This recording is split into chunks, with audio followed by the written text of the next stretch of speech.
Hey everyone, and welcome to the Your Money Your Life podcast, episode 261 of the pod. Make sure wherever you listen, you like, subscribe, five-star rate, and review this podcast because we do this every week. We want more people to join us than did last week. Same thing for the YouTubers. We have a lot to discuss. I feel good with almost 30 days of getting back in shape. Went out last time for the first time, had a drink with my wife. First time, feel good, feel good. I have to get back at it, though we don't when you have a little just reprieve, a break, kind of drink, dinner, you just don't want to make it a habit. So you get out of your nice, healthy routine, which I've been locked into. But let's get into this week. We'll first talk about the markets and what has transpired thus far in the markets, as you see here, our handy dandy chart for the YouTubers showing what I think is year to date. Obviously, what I think is showing we're up 2% roughly year to date. That means from the start of the year, the market has performed 2% higher so far. It's been a shaky past few days, right? If you look at the past week, there was a drop, and we'll talk why that drop was with DeepSeek and what actually happened with the new AI language model that came out that spooked the markets and spooked some tech investors on their thesis behind why Nvidia has actually gone up so much. So we have to dive into that. But if you look again at the chart, some good news. Let's go into overall market, what's going on right now. Futures are up slightly. You have big earnings that are coming in down the pipeline. You're going to have Meta, you're going to have Microsoft, and as well as some other tech earnings, other Magnificent Seven names are going to also report in the coming days. Amazon, Apple. We'll also see, talk about it. That's why Nvidia has been moving so crazy as it has, and what's behind that. So earnings season has kicked. That's the main driver of the market. Of course, we did have Fed rate decision. Let's jump into that as well. Before we jump into that, GDP, gross domestic product. That's something I did want to touch on first. Gross domestic product. The numbers did come in, and when my computer gets there, I will show you all. GDP grew at 2.3% in the fourth quarter. So, of course, these are backward looking numbers. Fourth GDP grew at 2.3%. Now, that's slower than economists expected, right? The growth in our nation, the robustness of production in our nation was slower than the economists originally projected. It was the final 3 months was a little bit slower growth. So, of course, GDP again for all those people. What does that measure? What is that factoring in? What does that look at? It's a measure of all goods and services produced across the U.S. economy during the period. So, a few big factors: there's trade, there's production, there's all these different things. But it's a measure of those goods and services produced over that period, and you want to see it growing because that's technically usually a good sign for us, for the economy, growth, good jobs, robustness, spending, markets. You want to usually see that.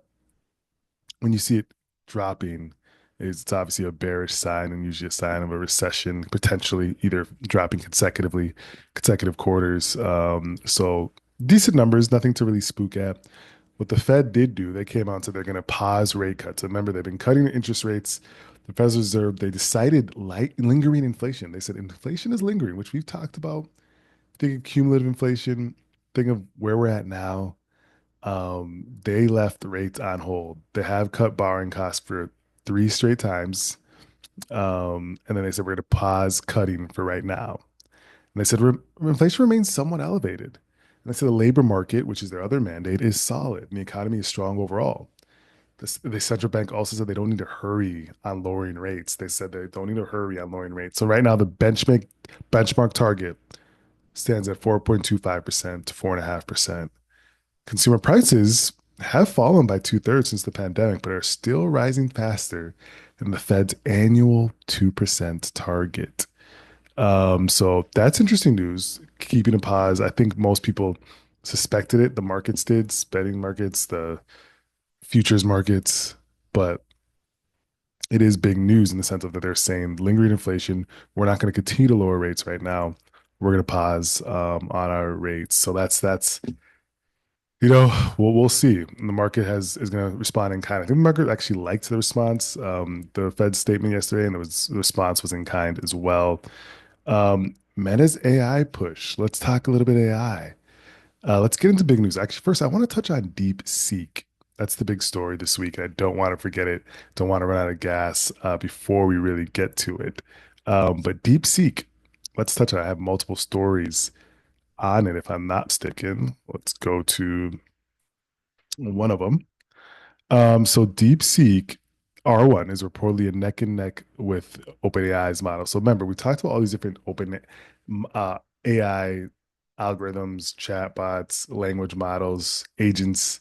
There's different usages for AI and these language models. But of course, they're big companies that are in this race. You have Microsoft that's heavily in partnership with OpenAI. You have Google, Amazon have their own. You have Salesforce that has their own. You have Apple that's kind of picking the winners and putting their platforms on the winners. You have so many, but DeepSeek, as a Chinese-based company, that came out with their own, and they said they use a lot less computing power, basically, than OpenAI, than all these other people, and created something they said that was on par with all these other companies for a lot less. So that's really the crux of this story. So there was a deep seek freak out. The Nasdaq plunged a little bit. Nvidia plunged, and Broadcom shares tumbled. Is because China's new DeepSeek AI model shed helped shed 600 billion in market cap. So what happened? So Chinese AI startup DeepSeek blew a big hole in the stock market. It was one of the largest, one day losses for a company in Nvidia. Um, Again, so OpenAI's most advanced GTP offering, DeepSeek said its model was trained for less than 6 million. So OpenAI spent nearly 20x that amount to train its GTP4.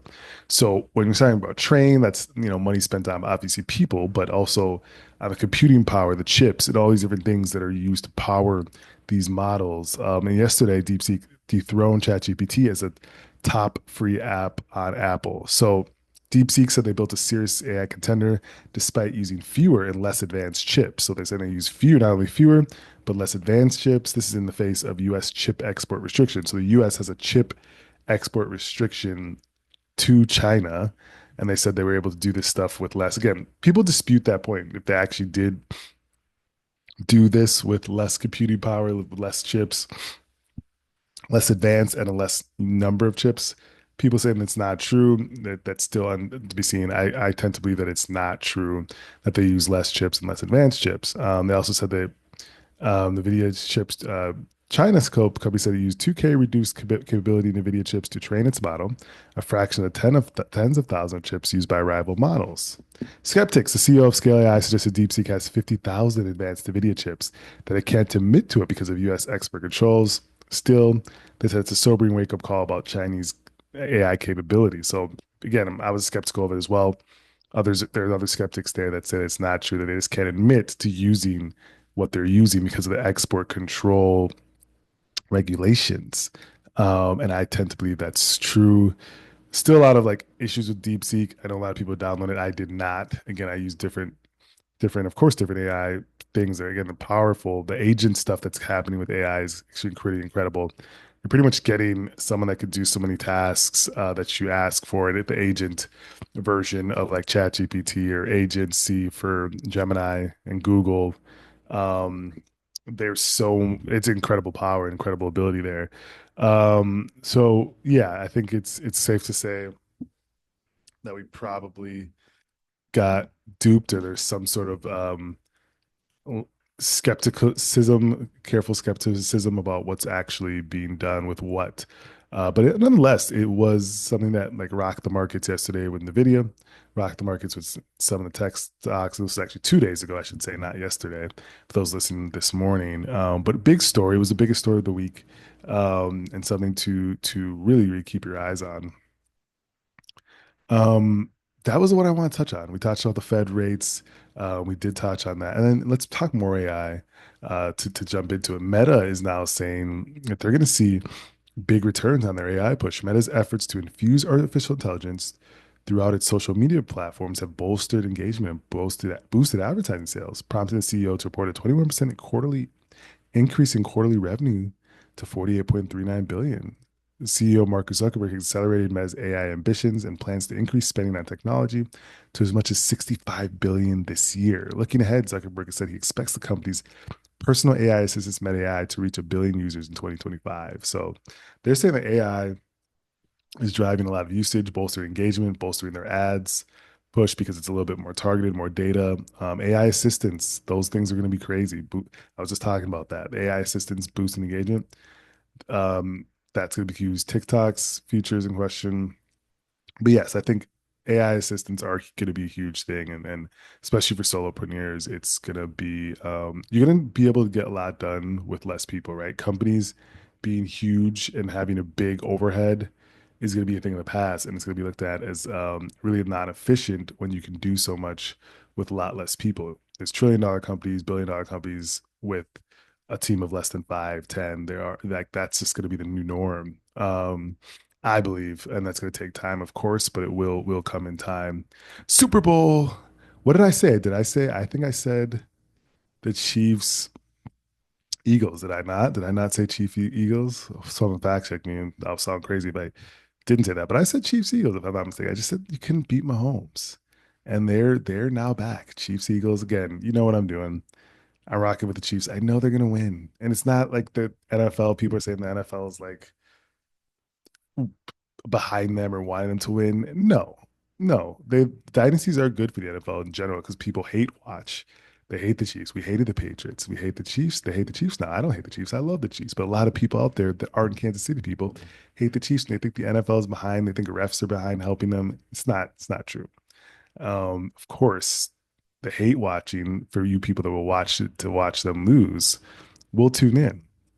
And of course, the Taylor Swift Travis Kelsey thing is annoying for people that are non-fans of them and NFL fans. Understood. But NFL isn't behind their push. Refs aren't helping them. They're just better. And that's just the fact. They have the best player potentially ever. When he retires, Patrick Mahomes will probably be the best player ever. And so that's why they're winning. No other reason. That's plain and simple. But yes, we're going to talk about is going on with Super Bowl. Ads have hit $8 million. So is what is it? 30-second ads. Advertisers paid a record 8 million for spots this year in the Super Bowl. It's a synonymous source. The February 9th game on Fox between the Kansas City Chiefs and Philly is sold out for ads, with over 10 fetching the top price. Prominent advertisers include automakers, food and beverage giants, AI and pharmaceutical companies. Roughly 123.7 million people watched the Super Bowl last year. That's crazy. So it's going to be huge. Of course, as always, huge ad time. And they're paying 8 million for that 30-second spot this year, which is a record. It makes sense. Everything's tuning. You got Kendrick Lamar doing the Super Bowl, a halftime show, bringing out SZA. What do folks think about that? I mean, as a Drake fan, they done scorched us. OVO over here, they done scorched us. But are we still excited? I mean, he's a good artist too. I can't hate. I like some of his music too. So we'll see how it all pans out. Um, let's move on, shall we? Let's move on. Was there any more stories that we were really tuned in to this week? I don't think much. Oh, and the news just came out this morning. RIP and condolences to the folks on the American Airlines flight going to DC. News came in that these people unfortunately perished on this flight. Um, Again, horrible news. Just came in this morning. You never really see that on flights. It's a very rare thing and a scary thing. So we'll say a prayer for those folks. Starbucks, they're saying to keep struggling as it awaits for its new CEO's plan to percolate. So Starbucks, they said yesterday their chain reported that their profit fell 23% last quarter, with the same store sales sagged for the fourth quarter straight. So same store sales, good metric for these box retailers or restaurants to understand, you know, is there growth, in the same location, same spot, is there growth? Its stock rose a little bit, but Starbucks again, their customers have complained about long wait lines as baristas are bombarded with complicated mobile orders, as well as in store. That is the truth. You go and go to Starbucks, you got long wait lines sometimes because they're fulfilling mobile orders as well as taking out in customers. tough job. I mean, that I understand that. I'm an order person. I just order it straight to the house, just chill. Um, so we'll see. There's a new CEO. He's, touted he came in, a stock rose big. Wasn't didn't he come from Chipotle? He was a big wig there, came here, and they said he's gonna um to use his magic to get this thing going, and we'll see.